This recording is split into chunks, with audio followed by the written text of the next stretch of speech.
നമസ്കാരം. മുഖ്യമന്ത്രി ബീരേൻ സിംഗ് ചെയ്തതുപോലെ കഴിഞ്ഞ 19 മാസക്കാലമായി തുടരുന്ന വംശീയ കലാപത്തിൽ പ്രധാനമന്ത്രി മോദി എന്തുകൊണ്ട് മണിപ്പൂർ സന്ദർശിക്കുന്നില്ലെന്നും മാപ്പ് ചോദിക്കുന്നില്ലെന്നും കോൺഗ്രസ് നേതാവ് ജയറാം രമേശ് ചോദിച്ചു.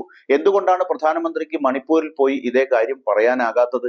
രാജ്യവും ലോകവും ചുറ്റി സഞ്ചരിക്കുമ്പോഴും അദ്ദേഹം സംസ്ഥാനം സന്ദർശിക്കുന്നത് ബോധപൂർവം ഒഴിവാക്കിയിരിക്കുകയാണ്. മണിപ്പൂരിലെ ജനങ്ങൾക്ക് ഈ അവഗണന സഹിക്കാൻ കഴിയില്ല എന്നും ജയറാം രമേശ് പറഞ്ഞു. മണിപ്പൂരിലെ ജനങ്ങളെ അപമാനിച്ച പ്രധാനമന്ത്രി നരേന്ദ്രമോദിയുടെയും ആഭ്യന്തരമന്ത്രി അമിത്ഷായുടെയും ഉത്തരവാദിത്വം പൂർണ്ണമായതിനാൽ സിംഗിന്റെ ക്ഷമാപണം ഒന്നുമല്ലെന്നും അദ്ദേഹം പറഞ്ഞു. 2023 മെയ് 3 വടക്ക് കിഴക്കൻ സംസ്ഥാനത്ത് വംശീയ കലാപം പൊട്ടിപ്പുറപ്പെടുന്നതിന് ശേഷം മണിപ്പൂരിനെ കുറിച്ച് മോദി ഒന്നും പറഞ്ഞിട്ടില്ലെന്ന് അദ്ദേഹം പറഞ്ഞു. എന്തുകൊണ്ടാണ് മോദി MLA-മാരെയും രാഷ്ട്രീയ പാർട്ടി നേതൃത്വത്തെയും ജനങ്ങളെയും കാണാത്തത്?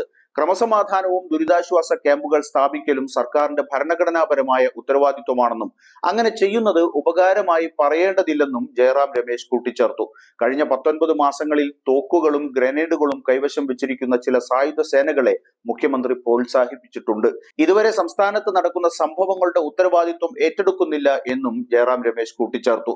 സംസ്ഥാനത്തെ വംശീയ ആക്രമണങ്ങളിൽ മണിപ്പൂരിലെ ജനങ്ങളോട് ഖേദം പ്രകടിപ്പിച്ച് മുഖ്യമന്ത്രി ബീരേൻ സിംഗ് എത്തിയതിന് പിന്നാലെയായിരുന്നു ജയറാം രമേശ് പ്രതികരിച്ചത്.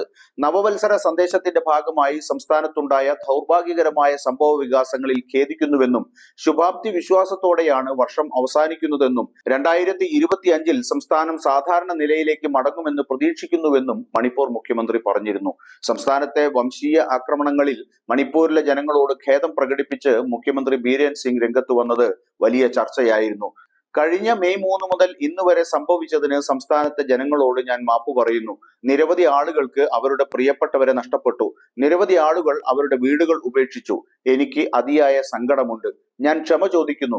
എന്നാൽ ഇപ്പോൾ കഴിഞ്ഞ 3-4 മാസമായി സമാധാനത്തിലേക്കുള്ള പുരോഗതി കണ്ടതിന് ശേഷം 2025 സംസ്ഥാനത്ത് സാധാരണ നില പുനഃസ്ഥാപിക്കുമെന്ന് ഞാൻ വിശ്വസിക്കുന്നു എന്നും ബീരേൻ സിംഗ് പ്രത്യാശ പ്രകടിപ്പിച്ചു. മുഖ്യമന്ത്രിയുടെ മാപ്പ് മെയ്തേയികൾ സ്വീകരിച്ചെങ്കിലും ന്യൂനപക്ഷമായ കുക്കികൾ അത് നിരാകരിച്ചിരിക്കുകയാണ്. അതുകൊണ്ട് മണിപ്പൂർ സമാധാനത്തിലേക്ക് മടങ്ങാൻ ഇനിയും ഏറെ കാത്തിരിക്കേണ്ടി വരുമെന്നുറപ്പ്.